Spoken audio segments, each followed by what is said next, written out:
because there's only one thing that I believe that every marketer really wants to solve. And I think that every marketer, saving time, saving money, that's all great. But the one thing, the golden mecca for me is to solve attribution.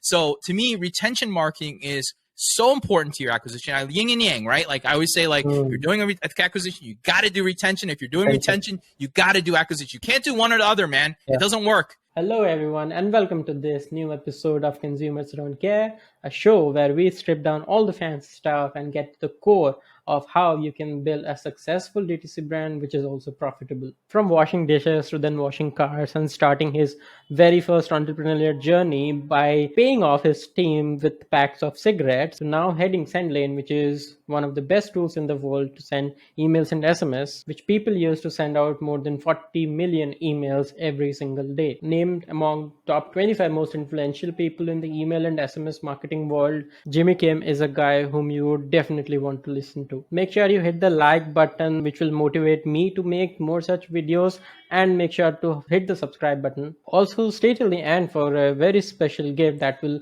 help you to get started and improve at using emails and SMS for your brand.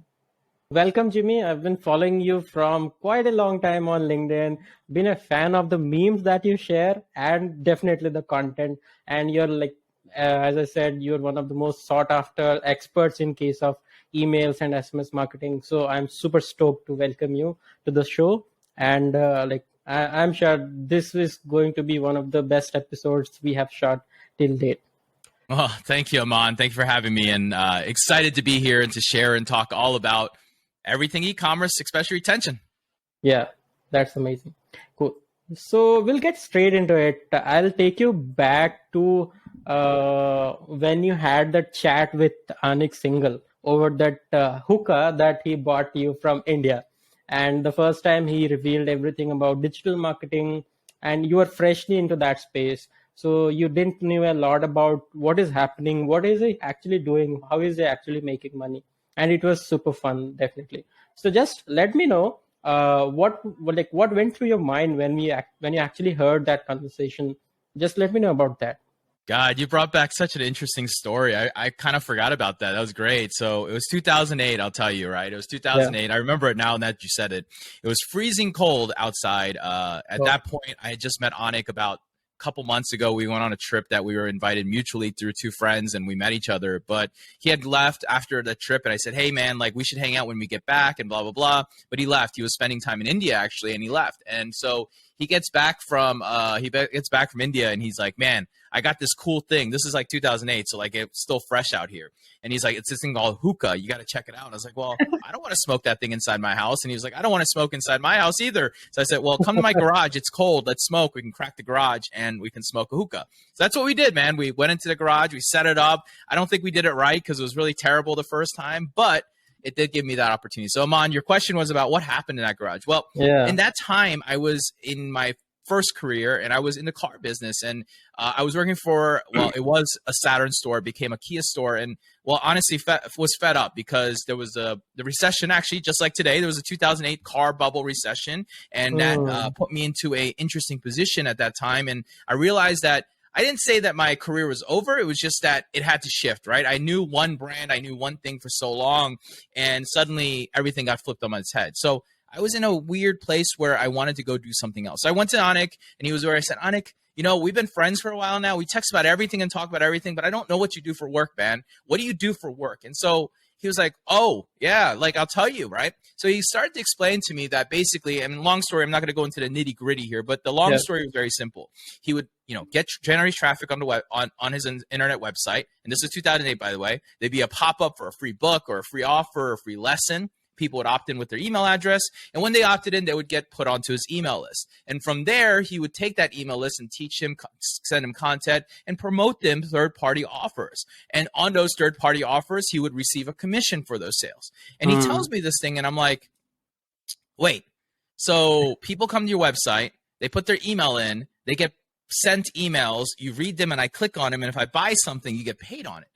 And when he told me that, it was just like, the first time, like my mind really just shifted and realized like this happens everywhere, but like you could do this digitally now and you could make money doing it. So at first I was like, okay, that's cool. But like how much money are you making And then he reveals to me that he's got a team in India of like 80 people. He's got a team in the Oh. US of like 30, 40 people. And suddenly my mind just continues to expand bigger because here I am in the car industry working 80 hours a week, grinding, trying to sell customers, work on, being able to go in there and work on different things like, being able to close deals and finance and car service and doing all this stuff and busting my ass. And this guy is traveling the world doing this, right?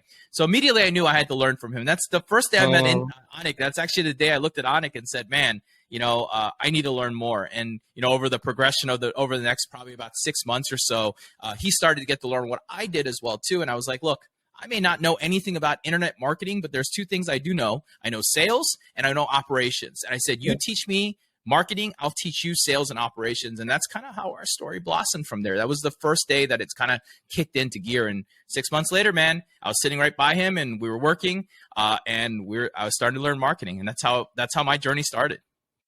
That's amazing. And the journey, just the transition.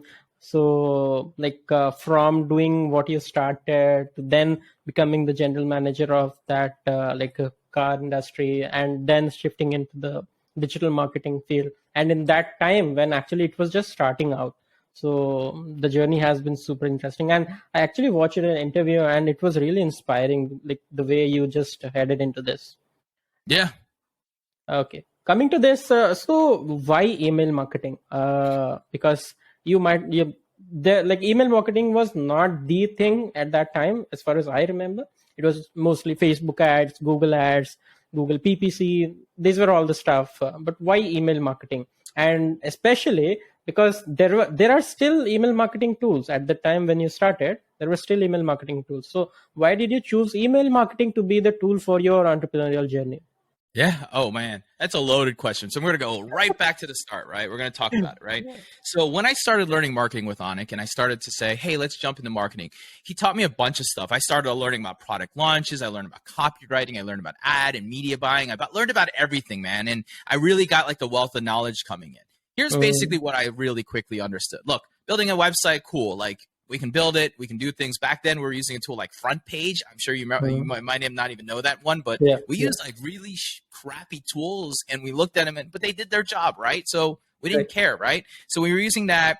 We were buying traffic. At that point, PPC on Google was obviously the thing, but Facebook was a new hot thing coming up, right? And here's what I learned basically and where I fell in love with email. It was very simple, actually. I would go out and buy all this traffic. And this is back in the days of 2-cent leads, 3-cent leads, 5-cent leads on Facebook. I know people listening and go, man, I wish I had 5 cents. We used to have 5-cent leads back in the day. We used to get it. Now, here's what I learned. You get these 5-cent leads, right? You couldn't convert the people simply by putting them down into a paid ad and taking them to a web page and making a purchase. Right. But what I did find was if I took them from a web page onto a landing page, offered them something relevant, and I talked to them via drip campaign back in the day, right? If I followed them with like 7-8 emails through a drip campaign, I was starting to see ROI. And suddenly I realized the power of what email marketing could do for me versus what just paid ad does alone. In fact, I always argue with people. I say it's no different. If you're running acquisition, you have to run retention marketing. You can't run but one or the other. It doesn't work like that. You can't just do retention all the time and do no acquisition. You won't grow. You have to do both in order to make money, right? And I really learned that first lesson back in 2008, 2009 when I was doing Facebook advertising. And where I learned the love of email was when I learned that I could talk to my community, I could connect with my community, right? This was my email community. And when I sent them something that they would virally go over there and click on it and make the purchase on it, I quickly realized the power of what email really. It wasn't actually email, it was the newsletter or the congregation of people that you're bringing together, that you have like-minded targeted audience. Like I always look at it, it's very simple. You're designing the most targeted audience that you have. That's what email or SMS really is. So how does that all lead to why I decided to become an entrepreneur in this world? Well, first step for me was after I started learning marketing with Anik, I said, well, I need to teach people what I'm doing and how I'm making money. So I started with the whole typical coach guru thing, right? I said, hey, I'm going to go out there and teach people. In fact, I started to learn it and understand it. Now, at that time, what happened was I got involved in a investment opportunity in this brand, and it was a friend of mine. It was doing about 700 grand a year, and he was like, "Man, I'm really trying to figure this out. I got this large PO for 50 grand that I need you to, I need money to be able to go sell this wholesale inventory off to somebody, right?" So I was like a friend, and I was like, "All right, sure, man. I'll give you 50 grand on the loan, blah blah blah." And that's kind of how I got into it. So through that 50 grand, I eventually got into him, and I was like, "Man, what are you doing? Tell me about your business." And I got interested. So I said, "You know what? Let me get in there. Let me be a managing partner. We'll keep the 50 grand in the business. I'll invest more money into the business, and let's go build this brand up." And that's kind of where I got involved. And the first thing I realized in this brand was that we did no email marketing. And when I realized there was no email marketing, well, ta-da, that's what I know. So I said, let's focus on that. Well, I learned when I jumped into e-commerce, this was back 2013, Shopify was pretty brand new. Shopify Plus was just a cloud network and a discounted rate, right? Just so everyone's clear, this wasn't all fancy back then. I realized that the only tools available were MailChimp and Bronto. Those are the only two available tools for e-commerce. Well, MailChimp sucked. It's no different than it is today. Maybe like a little bit more stuff. But look, it wasn't designed for like real business. It was designed for like small business, right? Really tiny business, mom and pops, perfect for MailChimp. Nothing wrong with that tool. When you want evolution, you can't do it. And then Bronto, we got on a sales call after 3 calls and doing all this stuff. They're like $180,000 a year. And we're like, well, shit, what am I going to do? So we as entrepreneurs thought we were so smart, man, that we could just put a little money together and we could create this all by ourselves. That was the birth of SendLane. And now the birth of SendLane was not a birth of SendLane because I wanted to go start a business because I went to Harvard or Stanford. I started SendLane the first time because we just needed a tool for ourselves. Now, we didn't sell it. We didn't use it. We didn't do anything else but use it internally. And for the next couple of years, that's all we did, man. We learned email. We built this tool to do exactly what we wanted to do for ourselves, right? No user stories, no user cases. Right. And so we did that for a couple of years. And then it was 2017 for me. I was having some disagreements with my partner. I was kind of tired of that. My other business was, doing all right, but like I was just bored of everything. And I wanted to go do something different, right? I wanted to go something bigger. Money I've made at this point, and I've understood money, and I knew that I could make money anywhere. But it wasn't about that anymore. It was about doing something bigger for myself. And so in 2017, I made the decision to sell everything off, exit my partnerships, and put my feet both in to build this thing I called SendLane. And then even that, it wasn't like I just got into SendLane and then it just grew. It was a struggle for like the first 4 or 5 years. First, the tool sucked for anyone else but me because we built it for ourselves. The UI was terrible, which probably explains why our UI is so good now, is because I was so embarrassed by my old UI. The second thing was it wasn't focused on anything. It was for all-in-one. It didn't matter because the way we built the business was very flexible. So we had to basically recode, rebuild, restructure, re-infrastructure everything out from the ground up on the platform from 2019 into 2021. So over 2 years, we restructured the entire infrastructure of the platform, rewrote the entire code to get it to a place where it is today. Now, the only thing that wasn't different was the fact that we really, really learned email deliverability during that time, right? That was the big thing that we learned because, again, we were naive. We didn't understand there was a thing like SendGrid available. And so we thought we had to go build our own SMTP because when we looked at Aweber or MailChimp or any of those old legacy platforms, they all had their own SMTP. So we're like, well, if they're doing it, we must be able to do that ourselves. So we didn't know there was a third party to lean on. So we built it ourselves, and through burning tons of IPs and failing tons of different experiments, we figured it out. And we started to get to scale. And so the positive for us was that as we're growing and figuring out our business, we were able to service other brands. We were able to service affiliate marketers, content creators, and different people while we got to our vision. And so we were working on that while we're, getting ourselves prepared. And then in about 2021, we launched into e-commerce. So it wasn't that long ago that we really got into e-commerce. And obviously, there's some behemoths in the space that have raised a lot of money. But there's one core to us that makes us really unique and different is it's built by marketers for marketers. So there's a different thought process in everything that we do. We don't think about how does the software company make more money. We think about how does the marketer do their job easier and also track things better, right? Like all the things that we think about here are all the pains that I had as a merchant. And even then, the whole story is not that I want to be an email market SMS guy only. The idea is that, I've always had this one, the most major problem I had with the store owner was very simple. I used to log into 6, 7, 8, 9 applications to do my job. And as a marketer, right? I was running the marketing side of my company, and I realized really quickly that that's a big pain point because people just they couldn't figure out how to unify that experience, which is where my vision on SendLane is not about email and SMS only. Yes, I love email and SMS, will always be the core of who I am. However, my vision is unification. So, I don't know when this podcast comes out or when we're going to release this, but our next product coming out is our reviews product, right? We realize that UGC is super important to be able to help implement and boost conversions on email and SMS.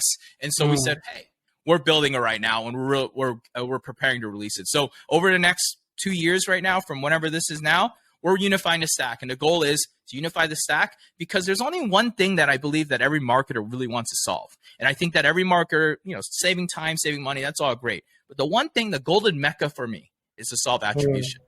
And if you can if you can get from the initial life cycle input all the way to the end of life cycle because you have one unified tool, right?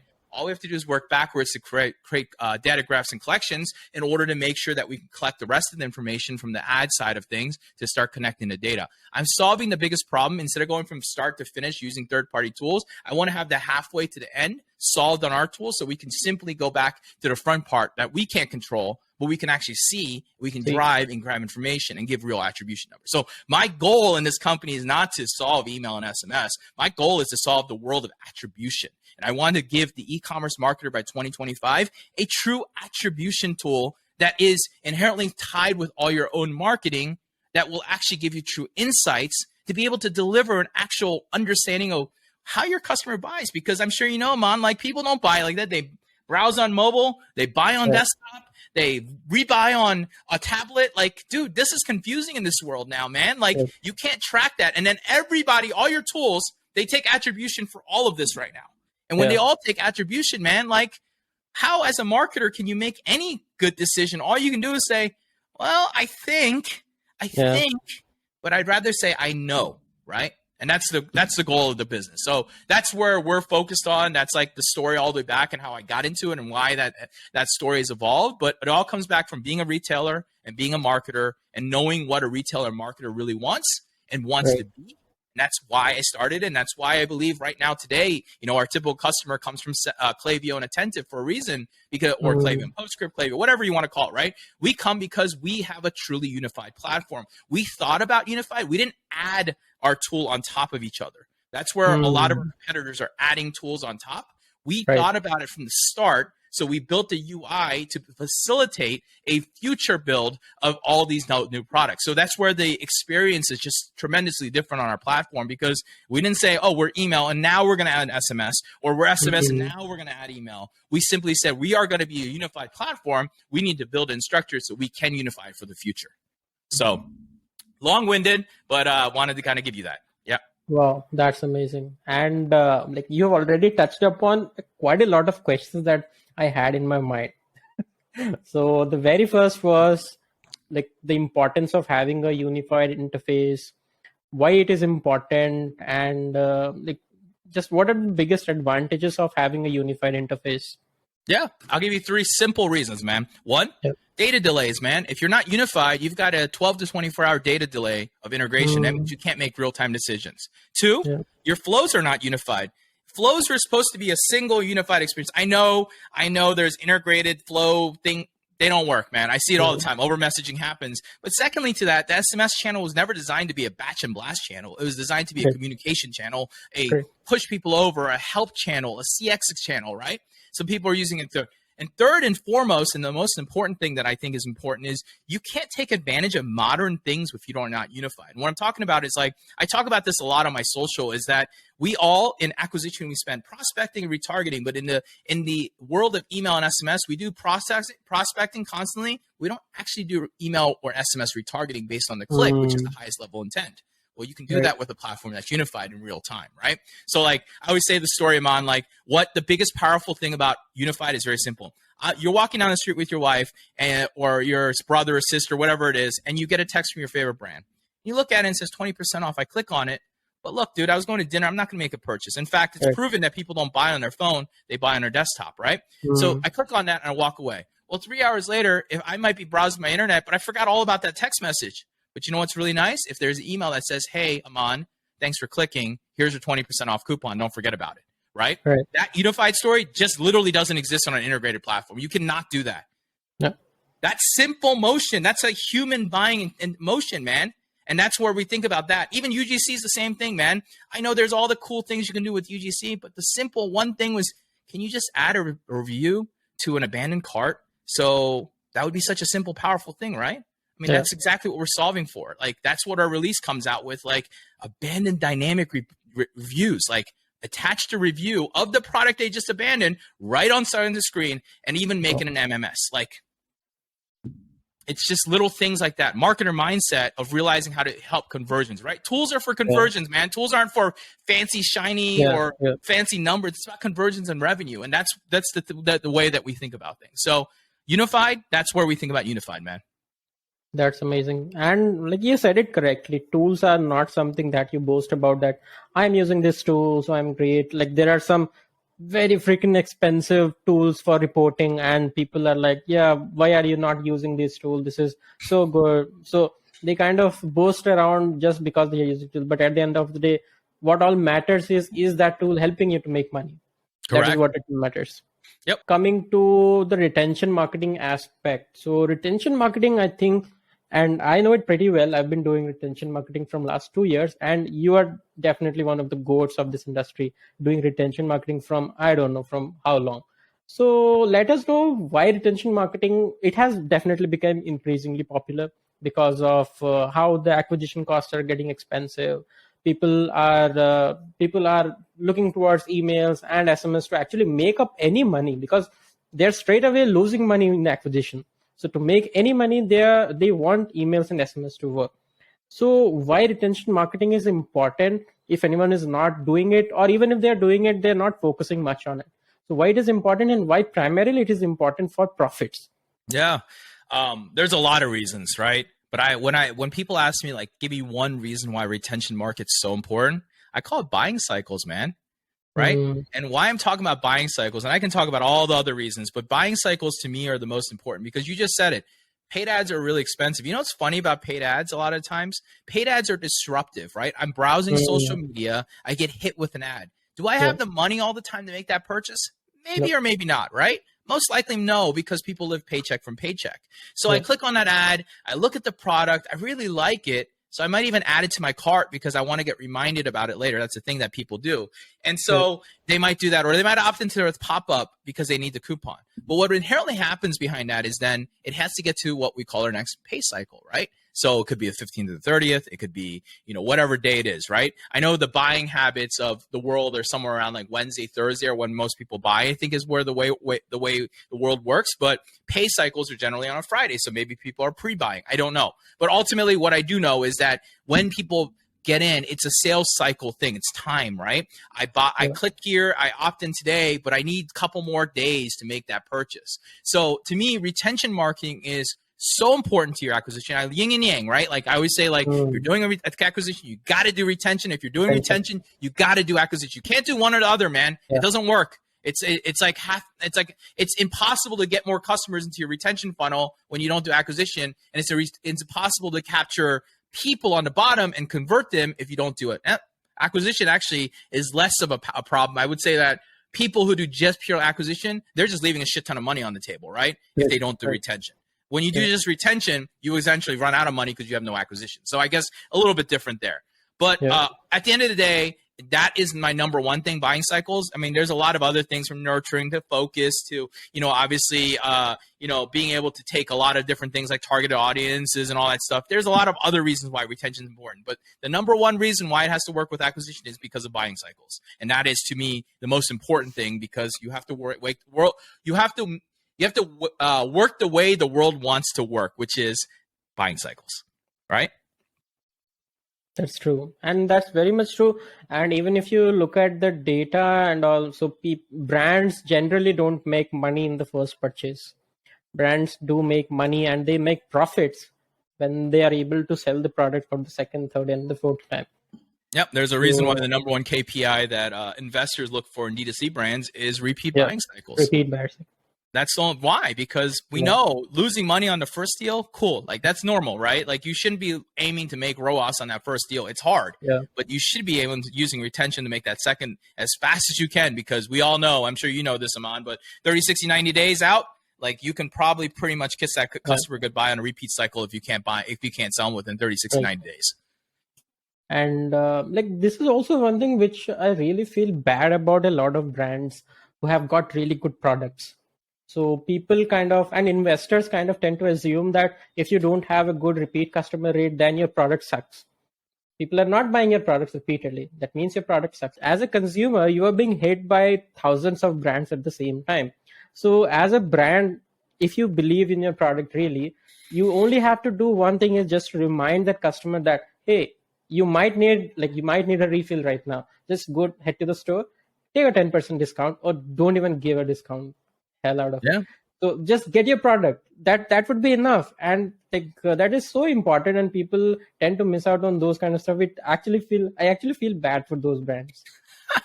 I love that, man. It's a simple thing. Just send more email and SMS, and you literally will make more money. You're right. You have a great product and a great service. Yeah. You still won't make sales naturally as many as you can if you don't put yourself back in front of them. 100%. And many wait for even perfection. So I audit a couple of brands every week, and I tend to see that they have bought the tool, they have set up everything. The automations are all set up, the abandoned checkout, the browser abandonment, every fancy stuff is being set up, but they're not sending any campaigns whatsoever. They're just not sending any campaigns. When I ask them, they're like, no, we haven't yet got time to think about the campaigns. What do we send? Man, just send a simple 10% off coupon to people who have bought in the last 1 month or so. That would be enough. You don't need to go all fancy. Yeah, no, that reminds me of a story. Like when I go back to my e-commerce store and my partner, when I first got in there, right? It was actually really funny.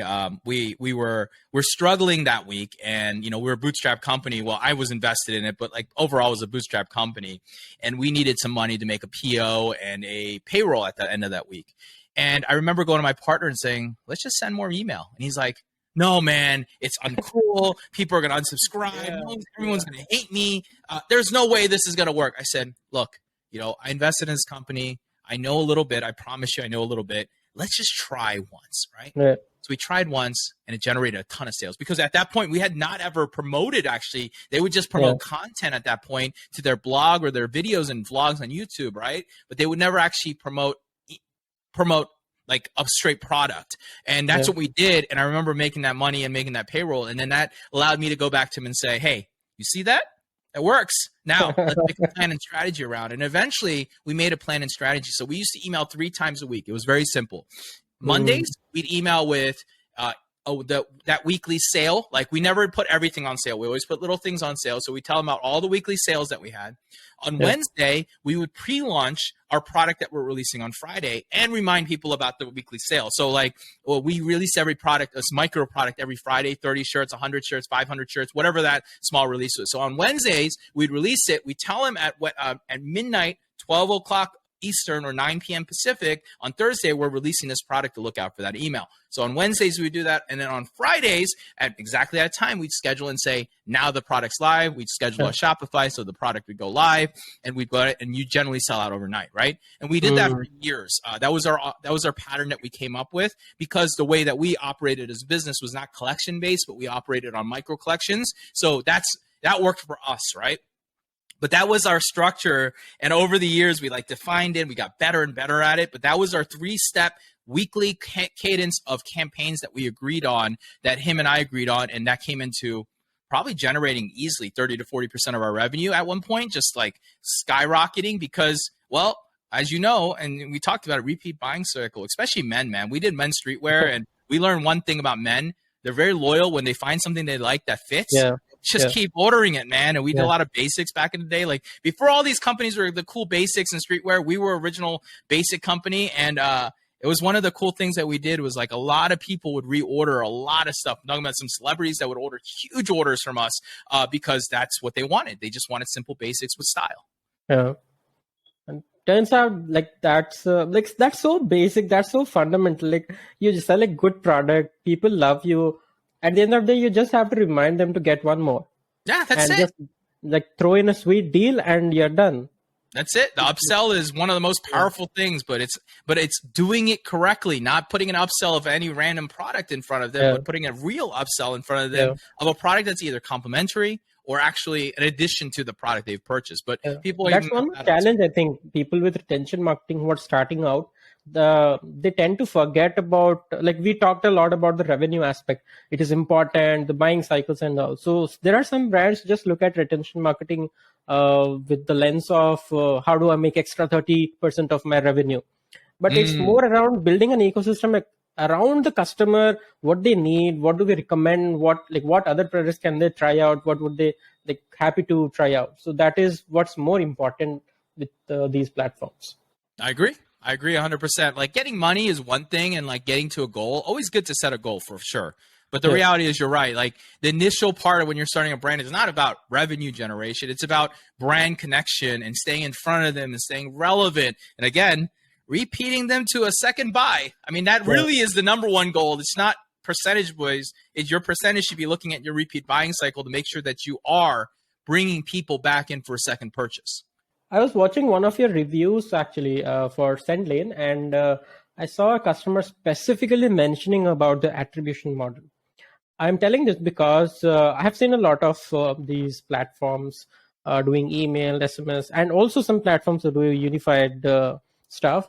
But they have very, like, I think we could actually say weird level of attribution model. Like some people, like some there are some brands who attribute like if you just opened an email and you go to the third day and you make a purchase, still that email will be like getting the advantage and the sale will be attributed to that specific email. That's how bad it is for attribution models, and people actually don't care a lot. You know, Brands are like happy, they are happy to see, oh, I just plugged in this new tool for emails, it's working well, it's showing me a lot of money on my dashboard, that means I might be making that much money, but it really sucks. Talk yeah. to us about the attribution problem. Whew, that's a loaded question. So, look, attribution is what you want it to be. Is what I always tell people, right? It's a number that you can play with. I always think it's interesting. The guys that lead some of the spacing right now come from ad tech, which explains why they have the open view type principles behind their thought process of attribution, Yeah. right? And ad tech, right, when you're doing like Google ads or you're doing display ads or any of these other ones, it's very typical to use open view as an attribution to measure that your display ad that popped up on a web page was part of the journey that created the sale ultimately, right? And so somewhere along the way, someone thought, hey, that's what we should do with email and Yeah. SMS as well, too. With email, obviously, if you put a link, there's an open pixel that's like an invisible pixel that gets picked up. That's how they track it. On SMS, if they do add you to a contact card, and it's very minimal, but if they did add you to a contact card and you put the link on the front or the back of that SMS, it will automatically generate an open. Basically means that the delivery occurred and the image pixel was preloaded, right? Those to me are not okay. Look, you could say that they were part of the journey, and there's no point, there's no problem with saying that was a touch point. Yeah. But to say that it was attributed revenue is a pretty powerful statement, in my Correct. opinion, right? Yeah. It's not attributed. The email, just because they opened it 4 days ago, does not mean that you should have it's not the reason you made the sale. Most likely the advertisement that they clicked on a retargeting ad that they clicked on Facebook Yeah. while they're browsing and then made their purchase, that's what made the attributed sale, right? So I think that the line is blurred. There's influence and there's attributed sales. And people take influence sales as the wrong measure to attributed. Attributed is separate. In Mm. fact, when we do a lot of audits on companies, right, and we're bringing them over, the first thing we do to make sure that no one is confused is say, if they're on Klaviyo, for example, coming over to SendLane, I would say, hey, let's go to your attribution settings and let's go flick it to what we believe is real, which is a 3-day click. And let's look at your numbers again after we change it. You would see the faces of people change when you change that undo and click that open view and click on the view, the click action, and Like, suddenly they're like, "Where'd all my revenue go?" I said, "No, Mr. Customer, your revenue didn't go anywhere. You were just being lied to. You were oh, being lied to." And they're just shocked by that every time. And they're like, "Well, I thought I was doing." I said, "No, you weren't. It was just the way that the platform is tricking you and making you believe that you're making that money, right?" It's a sad thing to see sometimes because people don't really understand. Which is where I say, dude, like, platforms are platforms, but there's a reason why there's this whole thing called UTM tagging. Use it. There's this really powerful thing called Google that's free Yeah. that will track all your clicks to a conversion on your site and tell you truly if that was the last click attribution or not. Let's not rely on a software tool. And I'm not here to make fun of myself, but like the reality is, don't rely on us. We're going to show you the numbers that we want to show you, right? Not saying I'm putting myself in there, but it is, right? Like we want to show you the numbers we want to show you. We run on a 3-day click on our side. I still think that's too generous in my opinion, but we run on a 3-day click on our side. We have a bunch of functionality coming that's going to allow you to flick and change that. But to your question, people rely on those numbers on platforms way too much. They should be relying on a unified platform where like a Google Analytics where they're unifying all your data centrics and actually providing you with a real number. So I think that people definitely think they make a lot more money than they do with their email and SMS. It certainly does help, but it's not as big as people think they are. They're not turning, I mean, sometimes I see people say, oh, I made 40, 180 grand, 200 grand on this $4 million store on email. I'm like, there's no way. It's impossible. But performance agencies sometimes love it because they charge on that revenue of that number. And that is one area we lose. Performance agencies hate us because they're like, well, why are you not reporting that? I said, because it's not true. And they're like, well, that's how we get paid. And I said, well, I don't know what to tell you, man. You're deceiving your customer. I'm not the one deceiving you guys.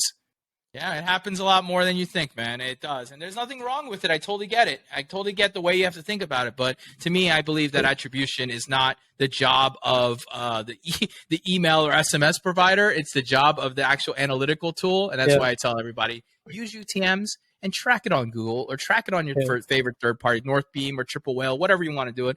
And you might see a very different look of what your revenue is. And if you don't see that, well, then congrats because you're running really amazing email or SMS, but I guarantee you it's not. So, yeah. And that's kind of part of a hygiene because if in case you have a wrong attribution model in place, then the entire decision making you're doing in terms of marketing platforms, it will be completely clouded. Like you would think emails are doing well, ads are not doing well, or ads are doing well, emails are not doing well. And it will kind of completely mess up your like media buying activities or your entire marketing plan. No, I 100%. In fact, some tools, if you use their pop-up on their tool, they apply their UTM over it. So if they opt in, you opt into their UTM, taking credit of the tool. And I'm like, that doesn't seem very nice, but that's some of our main competitors do that, but they do it so that they can show more attribution on their platform. And again, that's not truthful, right? You want to know where your UTM is on your pop-up so that you can truly measure where that lead came from. So later on, when you go back and say, man, that pop-up generated all this money. Well, if you have a tool pop-up often, they overlay it with UTM and they take all their credit for that. It's no different than, again, another thing would be like subscription. I see a lot of times they take credit for the subscription renewals. And I'm like, is that really fair to take a credit for a subscription renewal just because they opened one of your emails 3 days ago? And then just because you did a renewal, we should go ahead and attribute? Like, these are the things that we see all the time. And it's mind baffling actually as a marketer. Yeah. True. I saw you like one of your tweet, which I found really interesting, which is about there's a lot of hype around zero party data. There's a lot of hype. There are like, I think there's a flurry of tools which actually do the zero party data thing. They do it pretty well, I'm sure. I have not used as many, but there's a ton of hype. And like these guys who do zero party data, who collect zero party data, they are like, if you're not doing this, then you're just like, you're doing nothing. Like the things, whichever you're doing is not working. So I think it's like really polarizing. But in your tweet, you actually were talking about the contextual targeting and why first party data is more important. So for the audience who don't really understand what is first party data and what is zero party data, it is basically zero party data is something that a customer, for example, you're a consumer and you are feeding in your email, your phone number, and along with that, you feed some more information, your age or your like something else. So that is zero party data. But first party data is something which company gathers after you have signed up for their program, like your behaviors, what have you purchased, and what emails do you open, what product pages do you visit. That is the first party data. So basically, first party data is with intent, and zero party data is without intent. It is just purely data. So talk to us about that, Jimmy. Why is first party data, contextual targeting is more important. Yeah. So zero party data is a fancy word that someone made up and really put into the ecosystem. Dude, we've been doing zero party data since 2008, dude. It's just quizzes and surveys, man. It's not anything fancy. I hate to say it, but like flat out, there's nothing special about zero party data. That is literally what we're doing. The only thing we did was bring in front and center so you ask the customers more questions. Now, here is the reality, Aman. If you do zero party data and you ask a bunch of quizzes, your opt-in rate drops significantly. Yes, you get better quality, but I could argue with you that if you did a double opt-in confirmation on your email alone, you probably end up with a better percentage than a zero party data score. And honestly, most customers aren't using the zero party data and actually doing something relevant. You know what they do with it? They throw them down one funnel one time, and they put them back into campaign, and they just blast him. So you have done nothing special, right? Dude, that's what they do. 100%. I see it with the $100 million brands, $1 million brands. It doesn't matter. When tell me about these surveys, I'm like, what do you do with these surveys, right? And so we go further in that. And I said, you know, when I talk about the fact that zero party data is just bullshit, it's just an additional part of your marketing versus what first party data is, why it's so important. First party data and contextual data. Contextual data is an action, a behavior, right? An open, a click, a purchase, an action, abandoned cart. Those are the things that make you money because those are real intent driven things. Like if a person comes into my email and they click on a certain thing, let's say that I'm sending a men's shoes, right? Or shoes, and I've got men's, women's, kids, and children's, right? In a typical way of e-commerce right now, someone sends in a campaign, I'm doing 20% off for Valentine's Day, and I've got men's, women's, kids, too. I click on men's shoes. Well, nothing else happens after I click on men's shoes. I may make a purchase, I might not. And then 2 days later, I get a sale about the 20% off kids' shoes that's happening. But I've just told you 2 days ago, that I'm interested in men's shoes. Why aren't we using that to contextually target the people and say, send more SMS, send more email, put them in automated flows that are all about it. Same thing. The way I look at it is very simple. Acquisitions, prospecting, retargeting is where all the money's made. In email, we do all the prospecting, but we forget about the one layer of retargeting. And so contextual data and first party data is how you actually drive retargeting and actually drive results and sales. For zero party data is just more information you know about them that they told you. They're still not going to engage with you. They're still not going to buy from you. You just have more data and they spent a little bit more time doing it. But as I said, man, you know, I get 6% opt-in rates with my first party data, my zero party data survey funnel. I'm like, dude, if you put a great opt-in on the page, you can get 30 to 40%. Even if you put it as a double opt-in, you lose 50% of those people. You're still running at 15 to 20% of your opt-ins. That's inherently double the leads. Are you telling me that with double the leads, I can't make the same money with this zero party data that you're going to put them in that one particular funnel? You can do the same thing and you can test and learn through a contextual on that first email and get a better understanding. So more leads, better understanding, you're going to result in more sales. That's the difference between zero party and first party data, I think. And I think that zero party data has been it's kind of a lie in the market right now, and people are hyped over it. And I think it's a thing that people are learning. But dude, it's been around since the age of time, and the internet started zero party data. SurveyMonkey is zero party data.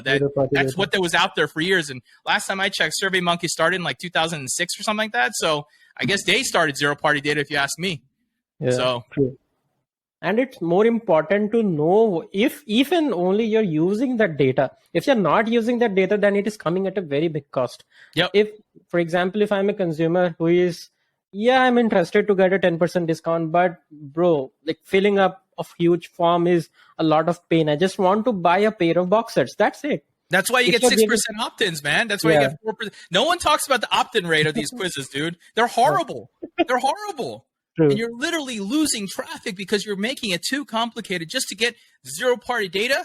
And I get it. Like if you're selling a skincare with curated things, like it's cool. But it's these companies that are like, I sell tchotchkes for my iPhone and I want zero party data. And I want to quiz you on things. No, dude, like that's not a quizzable type scenario. But if I'm selling specialized skincare, 100% makes sense. But dude, most people don't need zero party data. It's right in front of you anyways. And then you're connected to your Shopify or all. You got the rest of their history. And if you really want to go enrich it, you can go get plenty of third-party data that will enrich the same information that you can get through the zero party. But the only difference would be you get a hell of a lot more opt-ins. I'll have a hell of a lot more people looking at it. And really, last time I checked with email and SMS, man, it's a numbers game. The more names and emails you get, the more money you're going to make, right? And that's where you should be thinking about. Yeah. And once you have a customer or once you have a lead inside your CRM, you can do plenty of stuff. you can try converting them even if they don't buy at the first attempt. You can definitely track what they're doing, and that is where first party data comes in. You can track their behavior, which is I think it's not something that you didn't have this luxury earlier, but you have it now with Correct. Shopify and these integrations. You can actually do browser management, and there are plenty of stuff. You can track people where they're going, what they're watching, and down the road you can definitely sell that person something if they are Mhm. opted in from you. Why do you want to miss out on that? It's all Doesn't make about any leads. sense. True. And talk to us about how big is SMS going to be? Because SMS, I think retention marketing strategies, while we build strategies earlier, it was let's do all about emails and throw in a little bit of SMS, throw in some 4 campaigns a month, and like we'll be doing good enough. But currently, even I was using SMS and emails for like a couple of clients, and I used to see with list sizes 7 to 10 times smaller than emails, SMS was generating at least 40 to 50% of the entire revenue for the retention marketing platforms combined. So SMS is pretty big right now, as of now. But going forward, where do you see it, and what could people do to actually make the most out of it? It's a great question. I'm going to start off with a really interesting thought process that I've had lately, which is I find that it's really interesting because I see a lot of things between SMS and email to be similar, right? A lot Hmm. of the same ideas, right? The conceptual of collecting it and then batching and blasting it and being able to take that, right? And it's working for sure. And I think as a new channel, when it first started a couple of years ago, really, I mean, I know it's been around for a long time, but really it started just a couple of years ago, right? Especially through like right before the pandemic, I would almost say like it started to really take off. And I think it works. It worked, and it's becoming less effectual right now. A, because there's just so much of it, but Yeah. B, I think that people are starting to, and we were talking about this before the call, but I think that people are also on other channels. There's so many different applications. So where does messaging go? I think it's really interesting. It's about being in the messaging where the person wants to be. Gen Z, younger crowds, they want to be on SMS versus where they want to be in email. So being where your customer wants to be is more important than just the channel it is itself. So I would say that where does it go? I think that we're going to see an evolution over the next couple of years of all of these different messaging channels, right? There's SMS today, which is an antiquated system. There's something called RCS that they're trying to get Apple to adopt right now. And if they adopt it, they might change, right? It might change into something else. But then we can argue WhatsApp, Kayako Talk, Mhm. Viber, Telegram, all these other places where people are living, Discord even, right? Yeah. That you can argue that those could be the next channel too. It's hard, man. It's hard to say where, but I would say simply to your question there, it's very simple. Just be at the channel they want to be. If SMS and you have a young Gen Z crowd, they're going to want to talk to you and want to work with you in SMS a little bit more. So Right. that's probably why you experience that. And so I look at it as you got to be unified. You got to have all the channels, and you got to be at the place that they want to be. Right. That's amazing. Yeah. So yeah, I think there's a lot of like there's plenty of ways it can go ahead. Starting retention marketing was not really popular back then, but with days passing by, retention marketing has definitely picked up a lot of pace. It has been the talk of the town. And if you go, I rarely go to Twitter, but I think there are plethora of experts in Twitter. They're just giving away a lot of stuff related to retention marketing. So even if you don't know anything about retention marketing, for free you can learn a lot. And brands like Sendlane and just any brand who is doing retention marketing, who's offering these services, they tell a lot about this stuff. I knew nothing about SMS marketing personally. I Yeah. came from a background of email marketing and performance marketing. I knew nothing about SMS marketing, but with there's a lot of assistance with respect to this. So I think anyone who's not yet started using SMS or even emails, I don't know where are you living. You're like living somewhere under the rock. But if you're not started doing retention marketing, both email and SMS, I think that's it's the right time right now to start. Absolutely. I agree with you, man. It's never too late to start these. I always laugh about retention. Retention does this, I call it, right? It's hot one day, it's cold the next day, it's hot another day. You know when it's Yeah. cold? It's cold when acquisition's working really well for everybody, but Mm. as soon as acquisition gets hard, it gets hot again. So it'll be Yeah. hot for a couple years, man, and then acquisition, some new channel will come out, everyone will run Yeah. off into New it. They'll TikTok. go spend a lot of money on there, and they'll be Yeah. like, retention marketing is dead or email marketing is dead. This is where we're going to spend all our time. And it just goes this vicious cycle. And then mobile pops up Yeah. once in a while in between there somewhere. So Yeah. I think it's a good thing though. But yes, you should go online. There's so much free information out there in this world nowadays. Like, Plenty. you don't need to buy a course. You don't need to do anything. You can just follow people and learn really fast what Yeah, to do. yeah, And some of it's and wrong, but you got yeah, to be able to filter some of that too. yeah.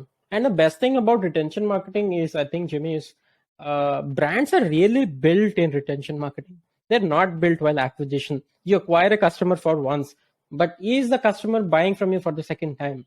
If 100%. not, then your product is definitely not working. There is Yep. something wrong with it. Unless you are definitely selling a mattress or something which has a repeat buying rate of maybe 15 or 20 years. Unless you do that, if you're selling any consumer product goods, then it's really important you figure out if retention marketing is working for us, even because that will give you great insights, even if market is accepting your product. Actually, that's a perfect segue. I will say, like, I see drop shippers often not do Yeah, very well with retention marketing, and they go, yeah, "Why isn't it working?" I said, "Dude, you have no brand or product. You drop ship yeah, some crappy tool from China over there to them. What do you think they're gonna do? Why do you think it doesn't work?" Right? You're right about that. Retention marketing tells you that you have a great product. It's kind of like your survey, your NPS score, almost like yeah. it's kind of giving the feedback that people want to buy your product again. So totally get that. Correct. That's amazing, man. So I think we could talk about retention marketing for another couple of hours, Hundred but percent. I'll quickly wrap it up. And before we end, I just want to ask you one last question.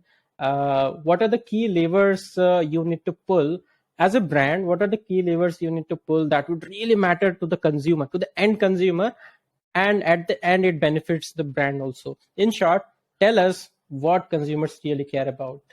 They care about the copy, man. I say, I was just talking to someone about this. I said, doesn't matter what your design looks like. It doesn't even matter what font choices you pick or the design or the colors or all that stuff. What they care about is the message.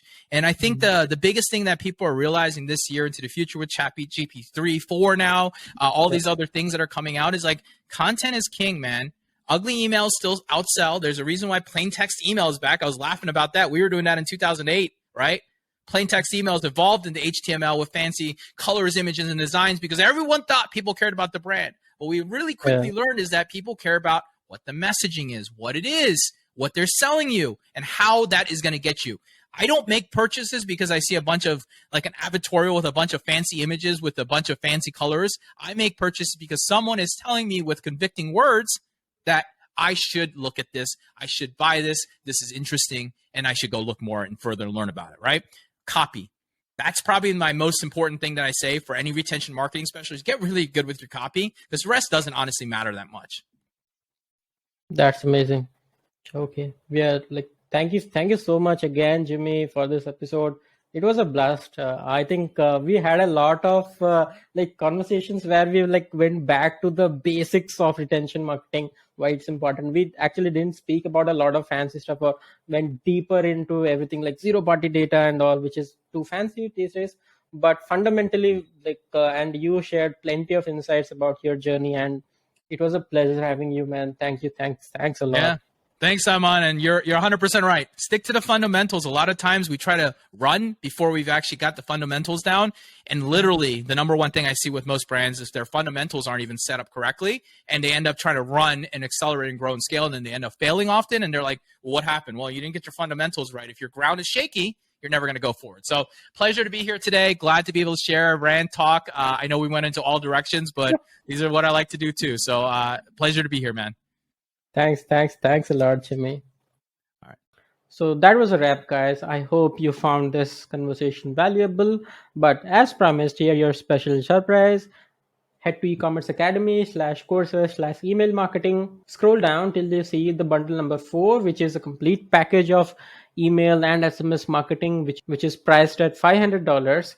Click on enroll now and use this code to get the course for free. So the promo code is CDC Jimmy. To know how to boost the average order value for your Shopify store, watch this video. This is your host, Aman Agrawal, signing off. See you in the next episode.